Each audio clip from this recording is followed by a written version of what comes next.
motema etondi sami naposa na yo aba papa molimo nanga ezo ganga koluka yo nana kotika teo kotambola na yo osambo temanga.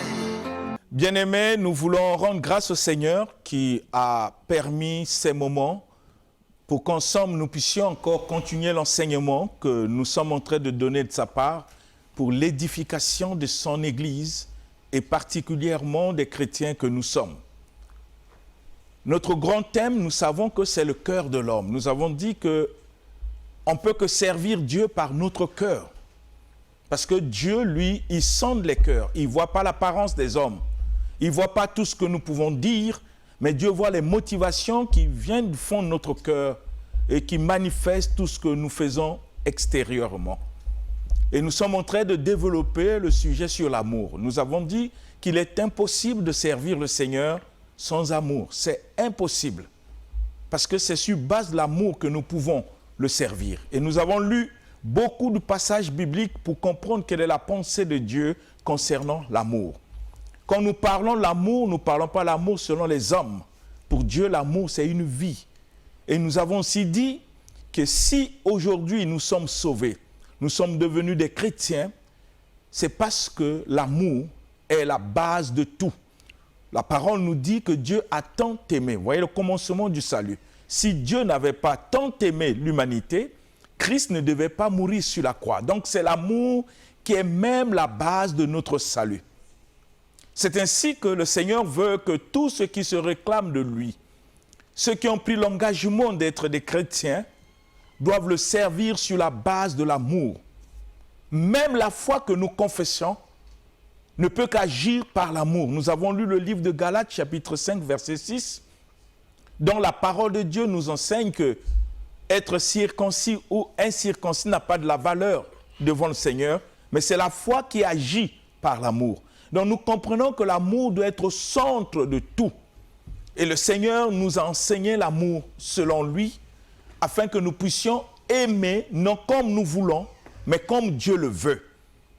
Et nous savons que le Seigneur Jésus nous a dit « Aimez-vous les uns les autres, comme moi je vous ai aimés ». Nous devons comprendre comment Dieu nous a aimés. C'est de cet même amour que Dieu veut que nous puissions donner pour notre prochain. Bien-aimés, sans l'amour, je le répète, il est impossible de servir le Seigneur. Parce que nous ne pouvons pas le servir avec nos pensées charnelles. Dieu lui-même a dit dans sa parole, vos voix ne sont pas mes voix et vos pensées ne sont pas mes pensées. Nous étions en train de développer l'amour en lisant un certain nombre de passages bibliques. Mais avant que nous puissions lire le passage de 1 Corinthiens chapitre 13, le verset 4 que nous avons lu la semaine passée, mais j'aimerais d'abord que nous puissions relire un passage important pour que nous comprenions la place qu'occupe l'amour dans le cœur du Seigneur et dans la vie du chrétien, ce que Dieu veut voir en nous. Nous allons lire le livre de 1 Jean chapitre 4 et nous allons lire le verset 20 et le verset 21 pour que nous comprenions ce que le Seigneur nous enseigne dans sa parole. Nous ne pouvons pas inventer une vie chrétienne. Dieu a révélé dans la parole ce que nous devons être, ce que nous devons faire pour être dans sa volonté. Lisons le passage de 1 Jean, chapitre 4, versets 20 à 21. 1 Jean, chapitre 4, du verset 20 au verset 21, dans la version Louis Ségan, nous lisons notre Seigneur. Amen. Le verset 20. Si quelqu'un dit « J'aime Dieu » et qu'il haïsse son frère, c'est un menteur. Car celui qui n'aime pas son frère qu'il voit, comment peut-il aimer Dieu qu'il ne voit pas? Et nous avons de lui ce commandement, que celui qui aime Dieu aime aussi son frère. Amen. Amen.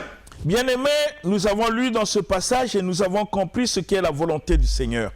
Qu'est-ce que Dieu nous enseigne, bien-aimés? Nous ne pouvons pas aller à l'église et servir Dieu selon nos pensées, selon notre imagination, selon les philosophies que nous possédons, des conceptions qui n'ont rien à voir avec ce que le Seigneur lui-même a révélé dans sa parole, bien-aimés. Je vous l'ai dit toujours au cours de cette émission, Dieu a dit, vos voix ne sont pas mes voix et mes pensées ne sont pas vos pensées. C'est ainsi que le Seigneur a inspiré la parole pour que nous puissions avoir la connaissance de ses pensées, la connaissance de ses voix. Qu'est-ce que Dieu nous enseigne étant chrétien? Il nous dit dans sa parole ici, si quelqu'un dit, si quelqu'un parle, si quelqu'un confesse qu'il aime Dieu et qu'il haïsse son frère, le Seigneur répond sans appel, c'est un menteur. Si quelqu'un dit qu'il aime Dieu, comme nous avons l'habitude de le confesser, parce que nous partons à l'église, nous confessons, tout le monde veut nous écouter et croire à ce que nous disons, que nous aimons Dieu.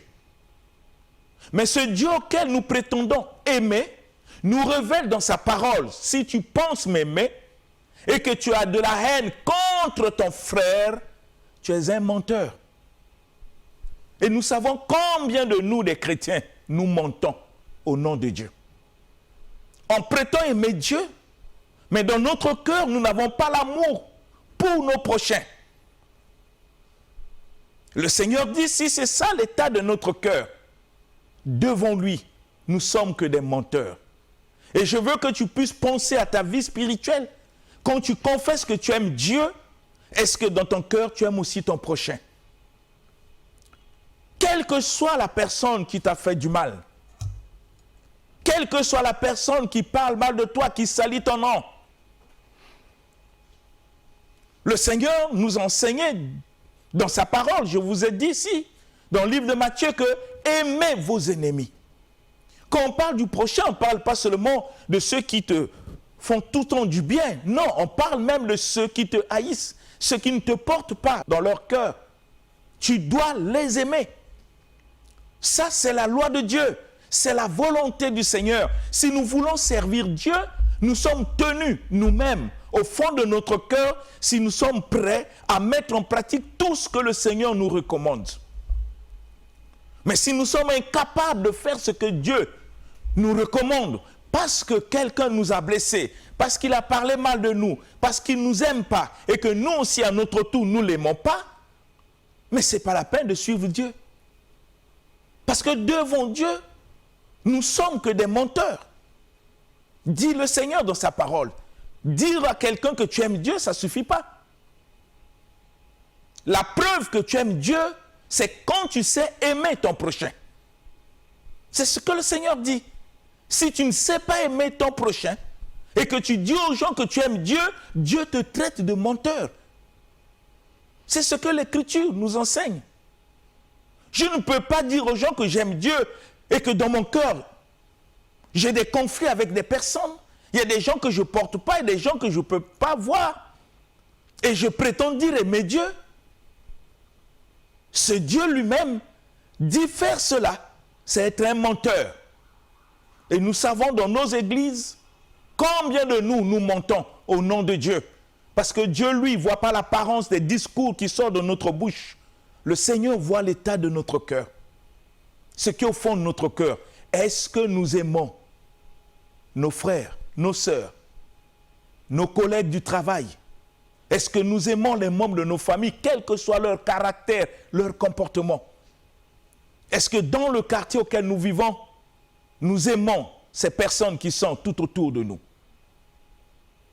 C'est un problème du cœur. Parce que l'amour pour Dieu, c'est une vie. Ce n'est pas une option. C'est une vie, l'amour. Le Seigneur nous a aimés, comme je vous le dis, sans condition. Parce que l'amour de Dieu est inconditionnel. La parole nous enseigne que Christ est mort sur la croix quand nous étions encore des pécheurs. Lui-même, dans sa parole, nous demande « Venez à moi tel que vous êtes ». Il n'y a pas de conditions. Et quand nous venons à lui, il fait tout un travail par sa parole à travers ses serviteurs pour transformer notre vie. C'est la preuve de son amour. Il nous accepte tels que nous sommes. C'est de cet amour que Dieu veut voir se manifester dans les chefs de ceux qui se réclament être ses fils et ses filles que nous sommes. C'est ainsi que le Seigneur a insisté dans la parole.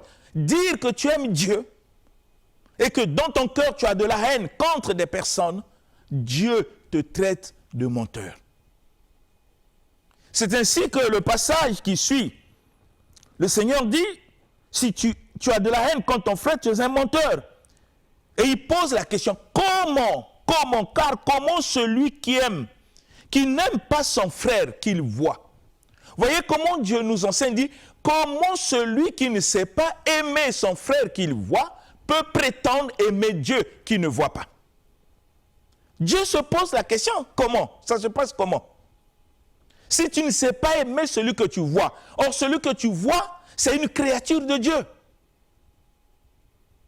Si tu ne sais pas apprécier cette créature qui est devant toi, malgré ses défauts, ses manquements, tu ne sais pas l'aimer, comment tu peux aimer Dieu que tu ne vois pas? Ça ne vient pas de moi, ça vient du Seigneur, bien-aimé. Nous ne devons pas faire des aventures avec une vie chrétienne. Nous devons interroger notre cœur. Sommes-nous prêts à mettre en pratique, à vivre selon le modèle que Dieu nous communique par sa parole? Sommes-nous prêts à accepter les exigences du Seigneur pour que nous puissions dire aux gens que nous sommes des chrétiens avec notre conscience? Parce que nous savons que notre vie est en train d'accomplir les exigences que Dieu nous demande par sa parole.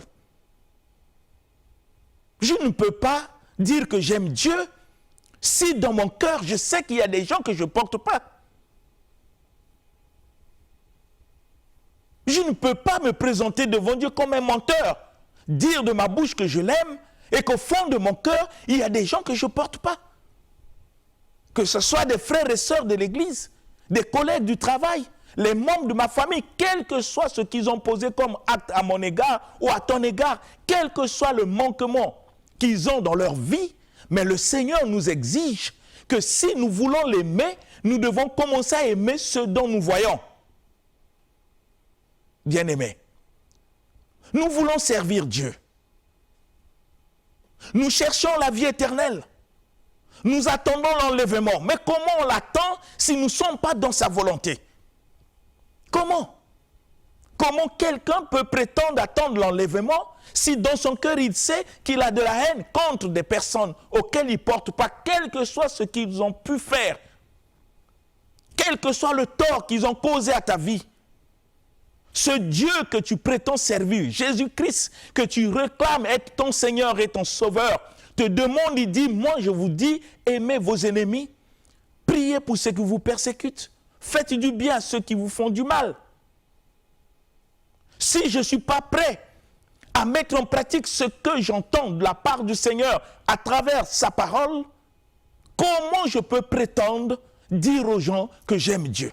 Comment je peux prétendre dire aux gens que je sers Dieu? Quel Dieu moi je sers si je ne suis pas dans sa volonté, bien-aimé? Je dis souvent, nous sommes sur la terre, nous ne connaissons pas le nombre de jours qui nous restent à vivre sur la terre.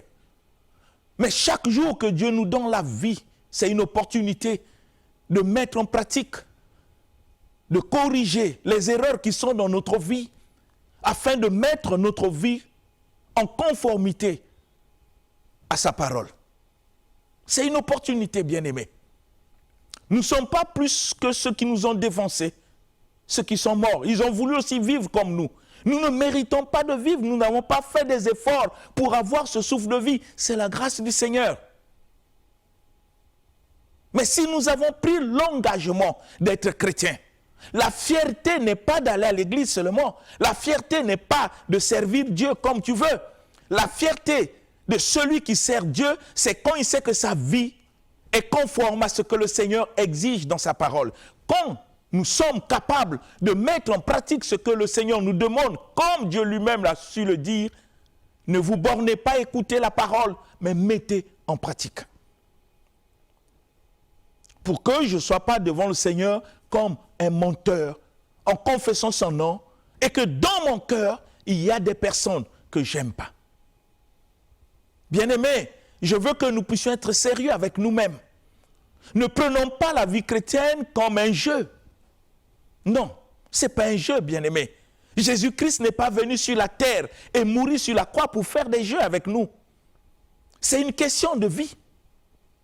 Si tu ne réalises pas ce qu'est la valeur du salut, le prix que le Seigneur a pu payer sur la croix pour qu'aujourd'hui, toi et moi, nous puissions être ce que nous sommes en Jésus, si tu ne réalises pas le prix, c'est le prix de sa vie. Et tu penses que Dieu a payé sa vie sur la croix pour que toi et moi, nous puissions nous amuser, prendre la vie chrétienne comme l'amusement, comme de la blague. Est-ce qu'on est sérieux là? Si tu sais que dans ton cœur, tu n'es pas encore prêt à mettre en pratique ce que le Seigneur t'exige, mais reste à la maison. Pourquoi tu vas à l'église? Tu vas chercher quoi exactement? Quelles sont les motivations qui t'amènent à l'église si ce n'est de mettre en pratique la parole du Seigneur? Comme Dieu le dit, mieux vaut l'obéissance que les sacrifices. Si je ne suis pas prêt à obéir au Seigneur, ma présence à l'église sert à quoi? Tout ce que je fais à l'église pour lui, ça sert à quoi? Si je ne veux pas vivre tel qu'il le veut, si je ne sais pas aimer mes frères, mes sœurs, si je ne sais pas aimer les membres de ma famille, si je ne sais pas aimer les collègues du travail, quels que soient leurs manquements, leurs défauts, le Seigneur me demande de les aimer. Essayez un peu d'imaginer. Si Dieu regardait nos défauts, si Jésus-Christ regardait nos défauts, qui sera sauvé? Nous ne devons pas être comme des menteurs bien-aimés. Nous devons être des personnes qui ont une vie chrétienne conforme à sa parole.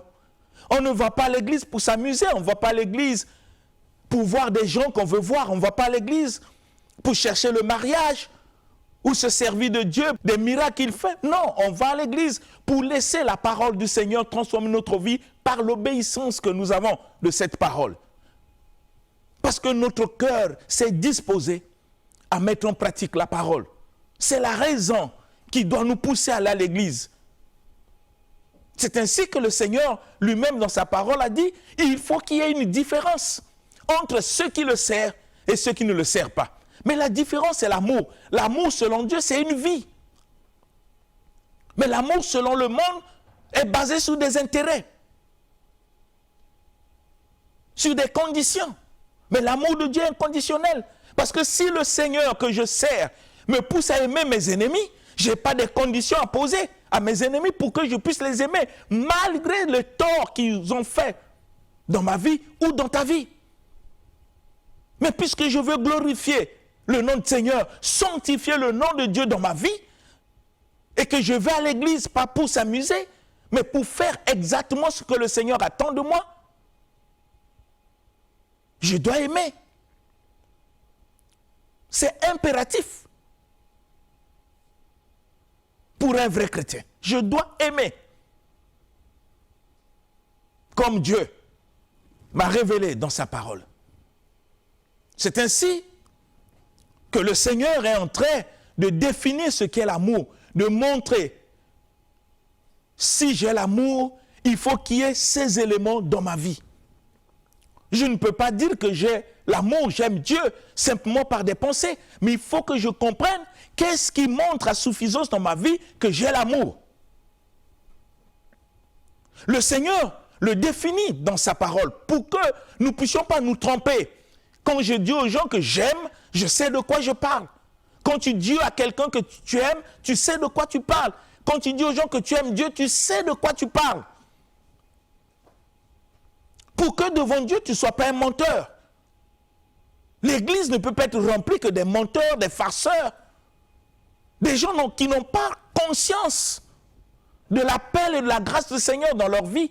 L'apôtre Paul disait, je ne prends pas la grâce de Dieu en vain, parce qu'il comprenait la valeur de cette grâce, de la mort de Jésus-Christ sur la croix, du prix que Dieu a payé sur la croix, pour que nous devenions des chrétiens. L'Église n'est pas un lieu d'amusement. C'est un lieu des personnes qui ont pris l'engagement d'être sérieux avec eux-mêmes, dont leur cœur est disposé et disponible à mettre en pratique ce que le Seigneur les exige dans sa parole, afin de renoncer à leur propre vie, à cette vie charnelle, pour marcher selon l'esprit. Ce n'est pas l'amusement, ce n'est pas des confessions, bien-aimés. C'est une vie qui doit être manifeste, qui doit impacter les membres de nos familles, qui nous connaissent, qui nous ont vus grandir. Il faut qu'ils sentent que nous partons à l'église, non pour faire des aventures. Nous n'avons pas besoin de leur dire que nous sommes chrétiens, mais ils vont le constater par le changement qu'opère la parole de Dieu dans notre vie, par cette nouveauté de vie que le Seigneur nous communique par son esprit et par sa parole. Pour que nous devenions réellement ce que la Bible dit, la lumière du monde et le sel de la terre, ce n'est pas une confession. Sortons des confessions afin de ne pas faire une vie chrétienne qui n'est pas conforme à sa volonté. Bien aimé, sortons des confessions. La foi n'est pas une confession, la foi c'est d'abord une vie. C'est quand tu as la vie que tu peux parler. L'apôtre Paul disait, nous avons cru. C'est ainsi que nous parlons. Tu as cru en quoi? Si tu n'arrives pas à mettre en pratique ce que le Seigneur te demande, si moi je n'arrive pas à mettre en pratique ce que Dieu me demande, j'ai cru en quoi? J'ai cru en quoi? Bien-aimés, nous avons besoin de vivre une vie d'amour telle que Dieu le révèle dans sa parole. Ne prends pas ta vie chrétienne dans l'amusement. Parce que tu ne sais pas le nombre de jours qui te restent à vivre sur la terre. Chaque fois que tu dors, tu te réveilles. Glorifie le Seigneur. Parce qu'il y a des gens qui ont voulu vivre comme toi. Aujourd'hui, ils ne sont pas. Ceux dont on peut trouver à la morgue, ils ont aussi voulu vivre. Ils n'ont pas voulu mourir. Ils étaient surpris par la mort.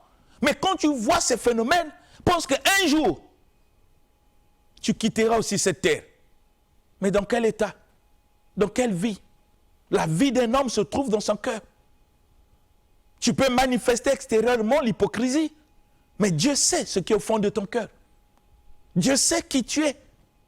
Le Seigneur Jésus disait dans sa parole, il peut y avoir la multitude des gens qui confessent son nom pour dire qu'il est leur Seigneur. Mais Dieu dit qu'il connaît ses brebis. Dans 10 000 personnes qui peuvent remplir ton église ou nos églises, Dieu sait lesquels qui sont vrais et lesquels qui sont faux. La fierté d'une église, ce n'est pas la masse des gens qui les composent. Mais c'est la qualité des vies qui se manifeste dans les chefs, des fidèles, des pasteurs, des apôtres, des prophètes, des évangélistes, des diacres, des anciens. C'est cette qualité de vie. Et cette qualité de vie nous est révélée que par la parole. Si nous commençons à aimer nos ennemis, à prier pour ceux qui nous persécutent, à faire du bien à ceux qui nous maltraitent, c'est une qualité de vie qu'on ne peut pas trouver dans le monde. Et c'est ça ce qui marque la différence entre un véritable chrétien qui s'est engagé à servir le Seigneur et celui qui ne le sert pas. Si l'amour n'est pas au centre de notre vie, nous servons Dieu avec quoi? Avec nos pensées? Il dit, vos pensées ne sont pas mes pensées. Bien-aimé, le Seigneur Jésus est tellement sérieux avec nous. Nous devons être sérieux avec lui pour ne pas aller faire des aventures sans comprendre ce que Dieu attend de nous. Afin que chacun comprenne qu'est-ce qui l'amène à l'église, pourquoi nous écoutons les enseignements.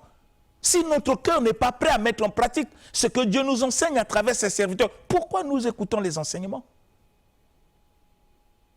C'est comme un élève qui va à l'école sans savoir pourquoi il va à l'école.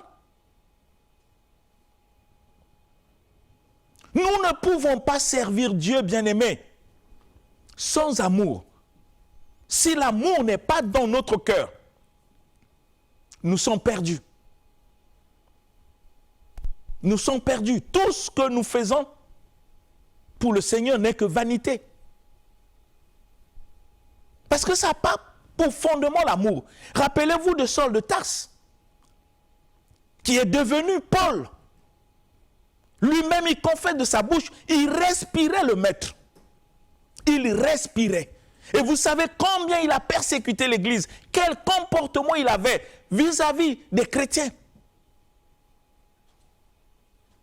Mais quand l'évangile a franchi sa vie, l'apôtre Paul a pris une décision parce qu'il ne voulait pas faire des aventures avec sa vie chrétienne. Il a pris une décision. Il a renoncé à la vie charnelle. Il a renoncé à la vie mondaine.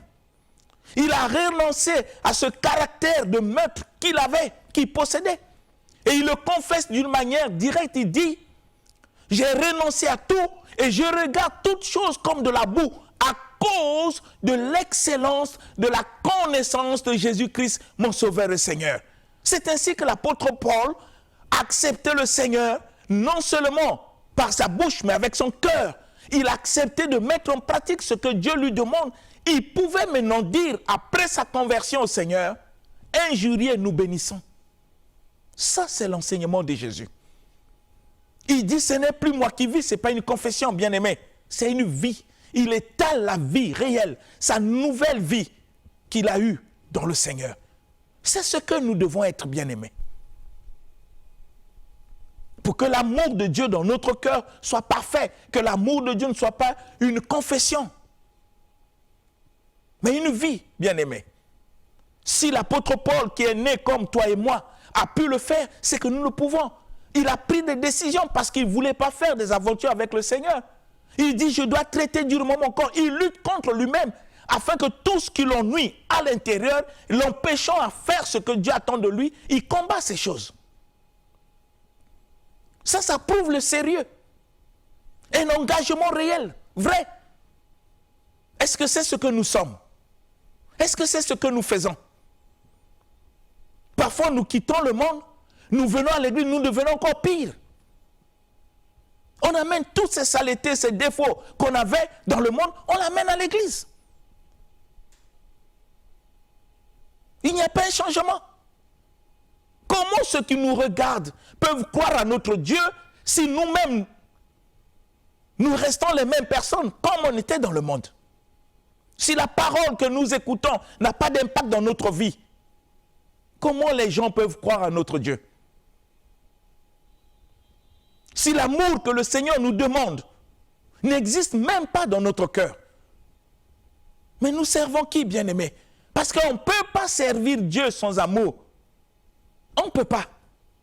Nous pouvons tout posséder, avoir des voitures, avoir des maisons, avoir le mariage, mais ça ne sauve pas. Vous comprenez ce que Jésus lui-même a dit? À quoi servira-t-il à un homme de gagner tout ce qu'il désire sur le plan charnel si à la fin il perd son âme? Ça sert à quoi? Est-ce que Dieu refuse que tu puisses posséder toutes ces choses? Non. Mais il veille sur ta vie. Possède tout, mais que ton cœur soit rempli d'amour, tel que le Seigneur le dit. C'est ça ce qui est important.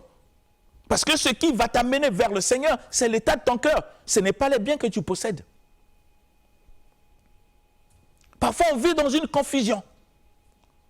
On mesure la présence de Dieu par des choses que nous possédons.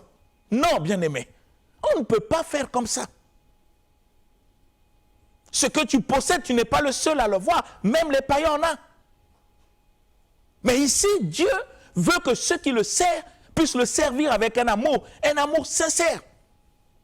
C'est ainsi, dans le livre de 1 Corinthiens 13 que nous avons lu la semaine passée, nous relisons le verset 4, parce que c'est là où on était arrêté, pour que nous comprenions ce que Dieu attend de nous.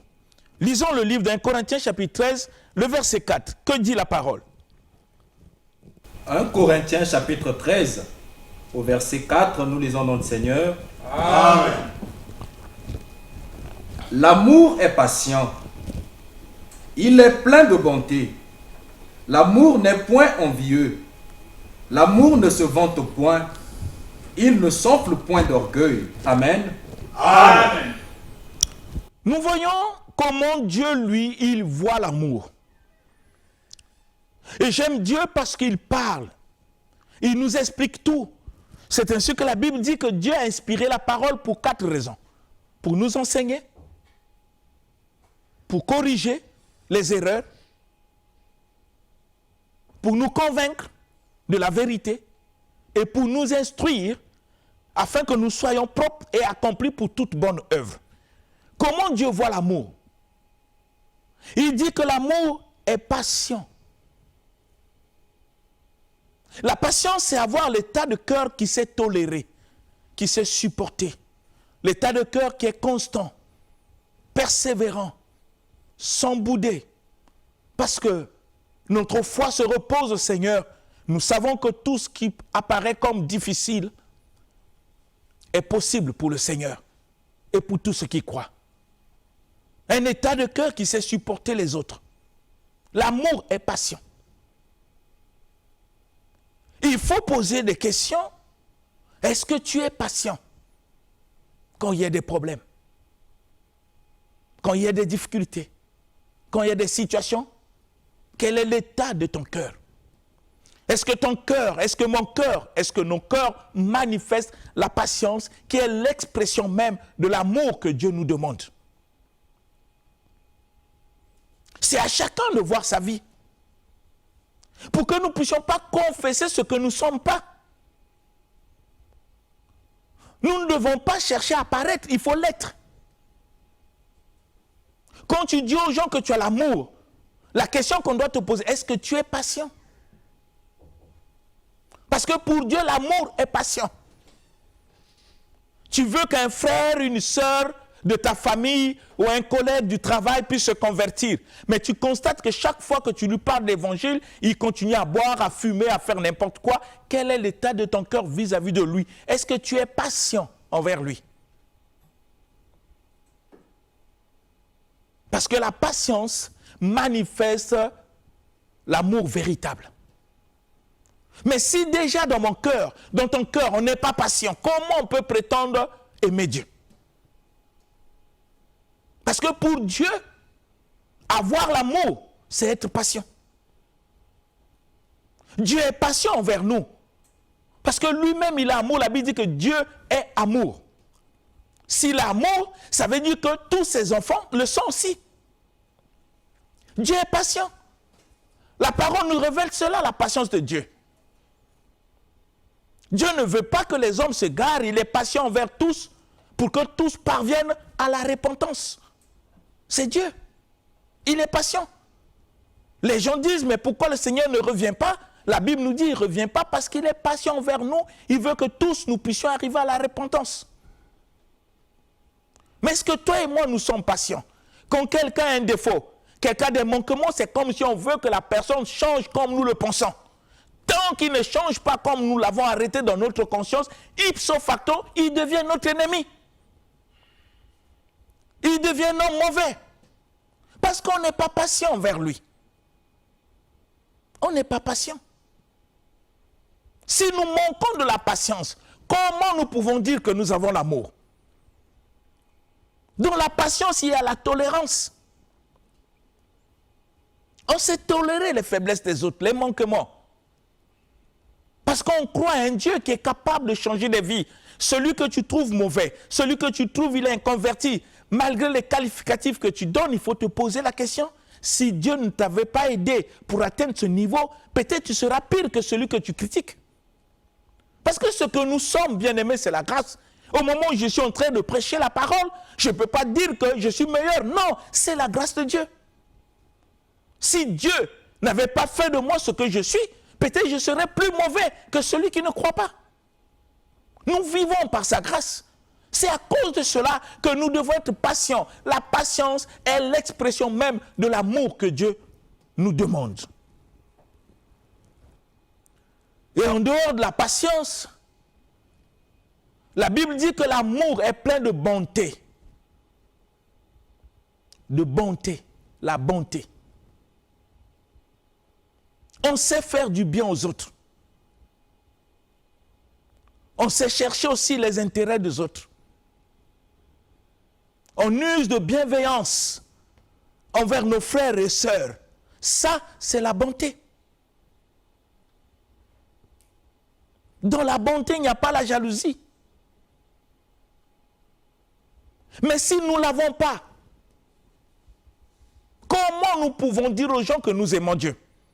Comment nous pouvons dire que nous avons l'amour? Comment? Quels sont les signes qui montrent dans ta vie, dans ma vie, dans nos vies, que nous avons l'amour? Dieu montre les éléments que nous devons posséder pour dire aux gens que nous avons l'amour. Il y a la patience, il y a la bonté.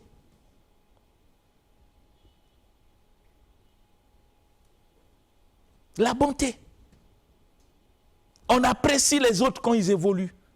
On les encourage. On les soutient. On veut le bien de l'autre. On veut qu'il évolue. Ça, c'est la bonté qui manifeste cette bienveillance envers autrui. Est-ce que nous l'avons? Si dans nos églises, nous nous critiquons, si dans nos églises, nous avons des inimitiés les uns les autres, si dans nos églises, nous avons des petits groupes comme des clans, comme des groupes de musique, si dans nos églises, nous nous divisions, bien-aimés, nous sommes quelle église? Selon le modèle de qui? On est quel genre de chrétien? Et nous servons Dieu par quoi? Puisque si l'amour n'y est pas, nous trouvons des fruits contraires à l'amour. Mais pour que tu saches dans ta vie que tu as l'amour, c'est à toi de voir si ces fruits demeurent en toi, bien-aimé. Très important.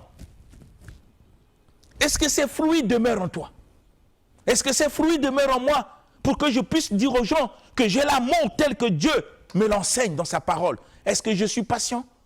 Est-ce que j'ai de la bonté envers mon prochain? Je veux que tu puisses réfléchir, bien-aimé. Nous allons revenir sur ça pour que nous comprenions comment Dieu, lui, voit l'amour, quels sont des éléments qui constituent ce que Dieu appelle l'amour. C'est sur base de ces éléments-là que je peux dire aux gens que j'aime Dieu et j'aime mon prochain. Que je peux dire aux gens que j'ai l'amour dans mon cœur.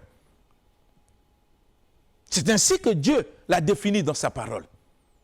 Je veux que tu puisses réfléchir en rentrant en soi-même pour voir si tu as vraiment l'amour tel que Dieu le définit dans sa parole. Est-ce que tu es patient envers des gens, envers tes frères, envers tes collègues du boulot? Est-ce que tu as de la bonté dans ton cœur? Est-ce que tu veux le bien des autres? Étant chrétien, c'est ce que Dieu attend de toi, de moi et de nous tous. Que le Saint-Esprit continue à parler au fond de notre cœur pour que nous réalisons ce qui est réellement la vie chrétienne selon les évangiles tels que le Seigneur l'a laissé pour son Église. Que ça soit ainsi pour la gloire du Seigneur dans ta vie, au nom puissant de Jésus-Christ. Amen. Amen. L'émission Parole de vie avec le pasteur Lévi Nikwe, chaque mardi à partir de 17h10 sur DRTV International. Papa, motema etondi sami naposa na yoe aba papa